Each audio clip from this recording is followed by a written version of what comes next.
কইরে খালিদ কইরে ওমর এসেছে নতুন বাদর, কইরে খালিদ কইরে ওমর এসেছে নতুন বাদর।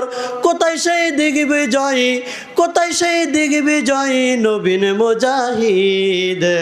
এখনো কি গাইতে হবে ঘুম ভাঙানির গীত, হায়রে এখনো কি গাইতে হবে ঘুম ভাঙানির গীত। কইরে খালিদ কইরে ওমর, কইরে খালিদ কইরে ওমর এসেছে নতুন বাদর।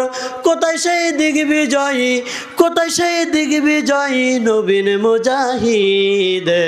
এখনো কি গাইতে হবে ঘুম ভাঙানির গীত, হায়রে এখনো কি গাইতে হবে ঘুম ভাঙানির গীত। ইনশাআল্লাহ ইনশাআল্লাহ বাংলার মুসলমান এবার সচেতন হয়েছে। ইনশাআল্লাহ বাংলার মুসলমানের চিন্তাধারা এবার ইসলামিক মাইন্ডে এসেছে। ইনশাআল্লাহ আগামী দিনের বাংলাদেশ হবে কোরআনের বাংলাদেশ, আগামী দিনের বাংলাদেশ হবে ইসলামের বাংলাদেশ, আগামী দিনের বাংলাদেশ হবে ইসলামী শাসন অনুশাসন মানা সবুজ শ্যামল বাংলাদেশ। কথা বলেন ঠিক কিনা?